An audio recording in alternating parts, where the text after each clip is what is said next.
Alright guys, আসসালামু আলাইকুম। Welcome back to my YouTube chamber. কেমন আছেন সবাই? আশা করি সবাই অনেক ভালো আছেন। তো আজকেও বেরিয়ে গেলাম একটা ভিডিও করার জন্য। আজকের আমার গন্তব্যস্থল হচ্ছে গাজীপুরে। সো গাজীপুরের সাফারি পার্কে যাব। সাফারি পার্কটা অনেক দিন আগে একবার ঘুরতে গিয়েছিলাম, সেই বেশ কয়েক বছর আগে। তো আবার চিন্তা করলাম যে একটু ঘুরে আসি, দেখি নতুন কি অবস্থা এখন। আর এটার লোকেশনটা হচ্ছে গাজীপুর থেকে আরও একটু ঢাকা ময়মনসিংহ যে হাইওয়ে, সেই হাইওয়ে ধরে অনেকটা সামনের দিকে আগায় যেতে হয়। তো চলুন আজকে গাজীপুর যাই, সেখানে ভিতরে দেখি কি কি আজকে এখন আছে, সেগুলো দেখাই আপনাদের। সো আমি কিন্তু অলরেডি চলে আসছি। এখন আমি সাফারি পার্কের ভিতরে আছি। এই যে দেখতে পারতেছেন গেটটা, সাফারি পার্কের মধ্যে দুইটা গেট আছে। এই গেটটা দিয়ে আপনি যখন ঢুকবেন, এর আপনি গাড়িতে করে ঘুরতে পারবেন, পশু পাখির সামনে গিয়ে দেখতে পারবেন। আর এখানে কিছু ঘোরার মতো জায়গা আছে। আর আরেকটা পোর্শন আছে, যেটা আপনি যখন এন্ট্রির সময় টিকিটটা কাটবেন, সেই টিকিটের মূল্য দিয়ে এই যে সাফারি কিংডম, সেখানে আপনি এন্ট্রি করতে পারবেন। এটার জন্য আলাদা কোনো আপনার টিকিট করতে হবে না। কিন্তু আরেকটা যে পোর্শন একটু আগে দেখালাম, সেখানে ঢোকার জন্য আপনাকে আলাদা টিকিট করতে হবে। সো আমরা এখন সাফারি কিংডমে ঢুকছি। ঢোকার পরেও এখানে আরও কিছু দেখতেছেন কাউন্টারের মতো আছে। এখানে বেশ কিছু পশু পাখি, প্রজাপতি, সেগুলোর জন্য আলাদা করে ওরা কাউন্টারের ব্যবস্থা করছে। যদিও এটা আমার কাছে মনে হয়েছে একটু বেশি হয়ে যাচ্ছে। মানে ভিতরে ঢোকার পরেও সব কিছুতেই যদি ছোট, ছোট করে কাউন্টার করে দেওয়া হয়, ইভেন আরও অনেক কিছুতেই কাউন্টার করে দেওয়া। সো এখন আমি আছি ঝুলন্ত ব্রিজে। এটা অনেকটা ভিতরের দিকে আছে। এখান থেকে খুব সুন্দর একটা ভিউ পাওয়া যায়, হাতি দেখা যায়। সেগুলা মোটামুটি একটু খোলা অবস্থায় থাকে। এখানে ঢোকার জন্য আলাদা করে টিকিট নেওয়া হয়।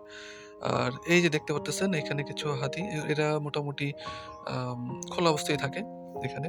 সো এই ব্রিজটা থেকে সুন্দরভাবে এই ভিউটা দেখা যায়। সো এটার জন্য কিন্তু আলাদা একটা টিকিটের ব্যবস্থা। সো কিছু, কিছু বিষয় সেটা awkward লাগছে যে প্রত্যেকটা জিনিসই আলাদা, আলাদা টিকিটের ব্যবস্থা করে দিয়েছে। সো এখন আমরা দেখতেছি এটা কি? আহ আমি জানি না অবশ্য এই পাখিগুলোর নাম। অনেক বড়, বড় দেখতে। সো এইটার জন্য আলাদা টিকিট দরকার নেই। এটা আপনি যে এন্ট্রি নিচ্ছেন সেই টিকিটের মধ্যেই এখন আমরা যা, যা দেখা যায় সেগুলো ঘুরে দেখব। সো ১ম এই আসছি, এখানে উট পাখি দেখা যাচ্ছে। উট পাখি অনেকগুলো ডিম পাড়ছে। সেজন্য উট পাখির ভিডিওটা করা। আমি মোটামুটি গুনে দেখলাম যে ১০-১২ টার উপরে ডিম পাড়া, আর এরা মাটির মধ্যেই ডিম পাড়ে রাখছে। আর ডিমের সাইজগুলা বিশাল বড়, বড় ডিমের সাইজ।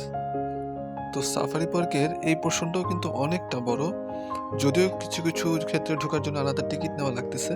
কিন্তু তাছাড়াও যেগুলো টিকিট লাগতেছে না, সেটাও ঘুরে দেখতে অনেকটা সময় লেগে যাবে। সো এখানে দেখতেছি আমাদের অ্যানাকোন্ডা মামা, সে শীতনিদ্রায় আছে। খুবই ভয়ানক লাগে এগুলো দেখতে।